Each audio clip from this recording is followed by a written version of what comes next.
Thought I'd make a video of my Triumph Daytona 675 2006 model. Started acting funny last Friday. I went to get on the bike to ride to work and it wouldn't start. What it was doing is you turn the key like so and it does its thing. You hear the fuel pump priming, yada yada yada. But then when you pulled in the clutch and hit the starter button, you would hear one click and then the whole system would power cycle. It would turn off, turn right back on, and it would start priming the pump again. So it's not even trying to turn over. So I went to work that day, came back, and it would actually start. Thought about not doing anything about it, but it started. I've kind of played with it, tried to like test the battery, check stuff out, and it started doing it again. So I've got to fix it. I've got to figure out what's wrong with it. So done a little bit of testing, trying to figure out if it was the oh. Oh, he's over there. Oh, I missed. Okay. So I thought about try to do some testing on the solenoid battery. Didn't find anything. So I've went ahead and bought a used one off a 2016 model, another starter solenoid. By the way, that's located. Got the tank off, got it propped up. Starter solenoid's right there. I don't know if you can see it. It might not be quite enough light to see down in there. Let's see if I can use this. Yeah, okay, so you see it back in there, right there between the frame, and then there's the, right in there is right there in the middle is where the electrical system grounds to the bike.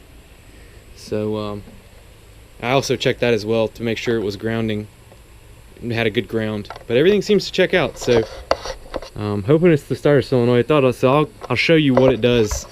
Let me see if it does it here, and I'll record it. Set up the camera real quick.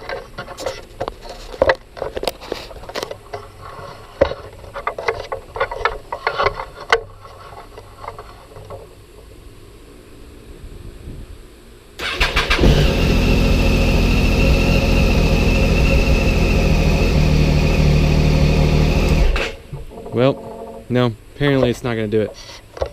So now it's working again, so that's just great. It's actually not great because that means I have an intermittent electrical problem. So, but believe me, it didn't start. It hasn't been starting, it's been on and off, so definitely got to get it figured out. Alright, round two. I got the other solenoid in there. The lower mileage, maybe, solenoid. Not entirely sure. One thing I want to add, be careful whenever you're dealing with this tank. Got that spigot right there. It's hanging off of the fuel pump. That's all one piece with the fuel pump, and it's connected to the fuel hose right here. The fuel hose is really hard to get off, and you got to be careful with that spigot because if you break it, then you have to buy a whole new fuel pump, and those are like $200 or more. So you got to be real careful with that. One more thing I'll add. I went ahead and ordered a new battery. I hadn't made it in yet though. Tried to take it to the auto parts store to get it tested. But they didn't have this model of battery in the database, so they couldn't test it. But one thing the guy did notice that the sides were kind of swollen. So I guess that kind of signals maybe some damage to the battery, some swelling to the glass mat material or something. So, but I mean, I've tested it. Like I said, I've checked it whenever I've cranked the bike. I've held the multimeter pins on it to check the voltage drop, and I didn't notice anything weird. I think it did drop a few volts, but nothing crazy. So yeah, now I got that in there. I guess let's see if it cranks up.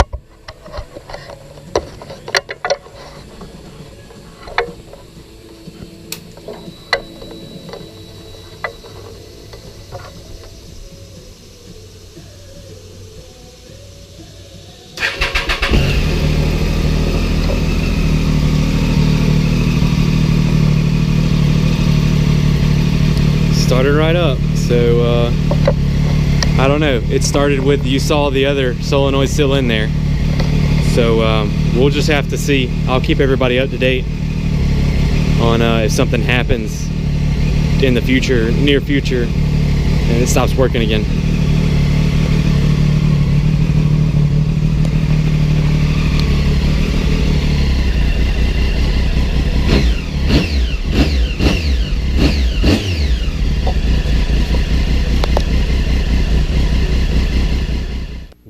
guys. I started a video probably a month ago talking about some electrical problems with the Daytona, Triumph Daytona. So I just wanted to finish off that video by giving the end result. It ended up being the battery, and I wasn't able to figure out that it was the battery because it showed voltage just fine. It acted like it was just fine. But what we found out, the way we found it out was the battery, is because it was still acting up, but we figured out that it was pretty easy to bump start. So I was out riding with a friend, and every time we stopped, I just bump started to get it going again. Well, we went out for a ride, and all of a sudden the electrical system just was cutting out completely. I would be going down the road, and the bike would just shut off altogether. So we were like, oh, okay, I gotta turn around and go back. Got back to the house and pulled the seat off, and the battery was swollen. So that's how we figured out it was the battery. So we took the battery out, replaced it with a lithium-ion one that my friend had in his Supermoto, and started right up, no problem.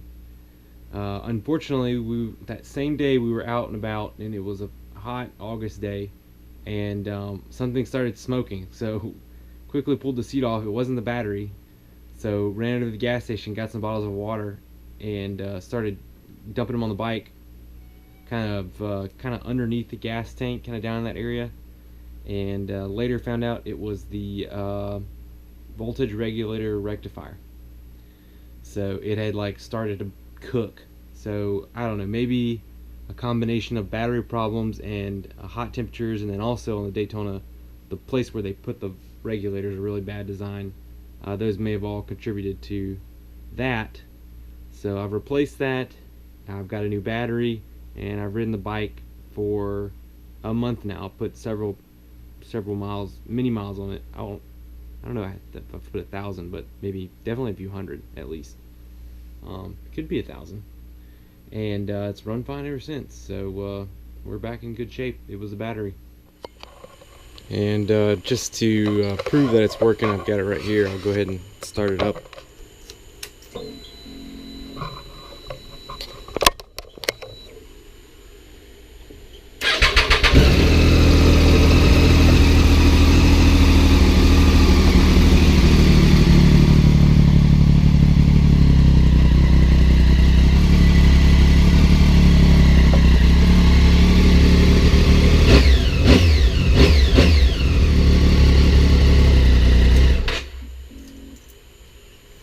And some other things that I've done actually since then, just to kind of help prevent burning up the regulator. Because one thing I did find out whenever the regulator burned up was that the connector for the 3 stator wires that come off the stator and connect into the regulator, the plastic connector was melted. One of the wires had melted through. So if you're looking at a regulator, you'll see that there basically should be 2 sets of wires that come out of it. You can kind of see them there. See the 3 yellow wires. So if I can get a light and a good 3 yellow wires, and then you've also got there's 4 wires on this model, kind of over there, and it's the 3 yellow wires. You can see how I've got them running right there that come off the stator. Well, what it ended up doing was, as you can see, relocating it. I saw some pictures online, and I kind of got the idea to build this bracket.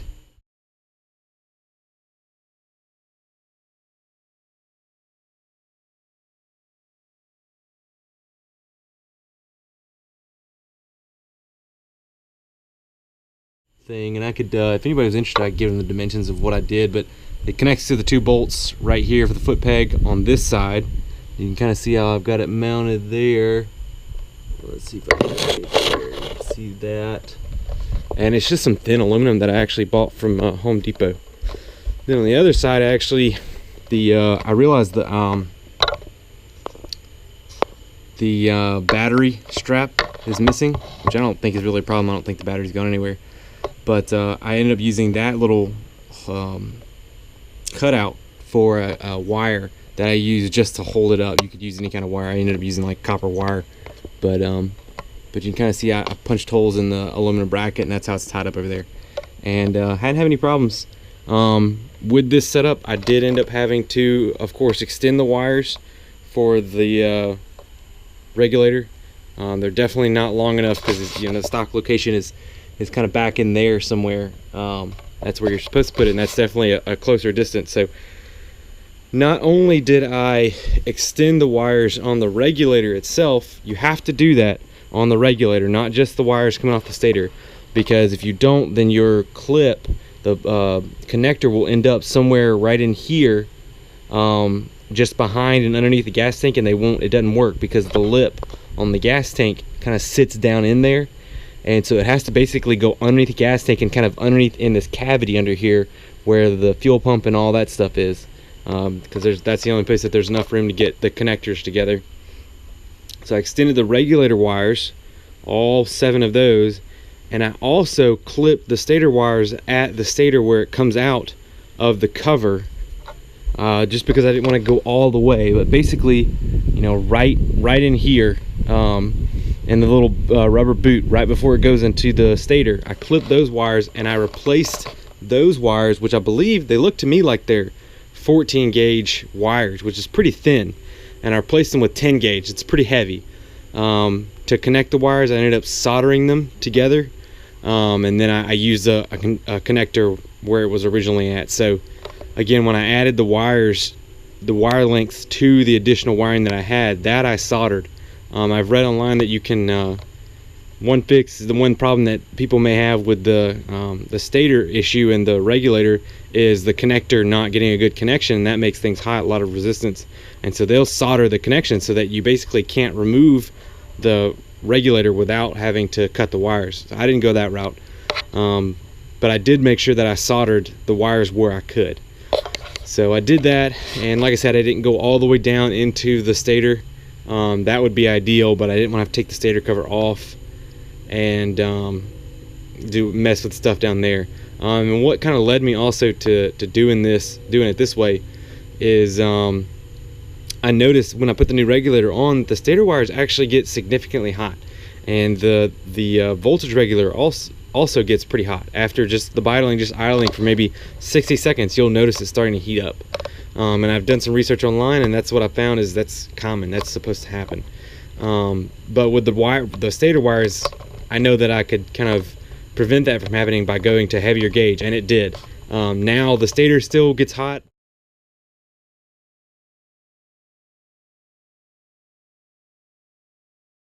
Which I think it's supposed to do. It's what the cooling fins are for. But the wires no longer get hot, and that means the connector no longer gets as hot. So just a few things to kind of help the system out and keep it from overheating. And like I said, it's been good ever since. If something changes, I'll update the video. Reason why I'm kind of making this video is because I got annoyed. I think there's a few other videos out there, people with Daytonas have the same problem, and they didn't actually say what the end result was. So here I am telling you guys it was the battery, and then I think that caused the regulator to burn up. So I replaced that again. That's the second one I've replaced, and extended the wires, made sure they were 14 gauge, and it's been running good ever since. So good luck, you guys.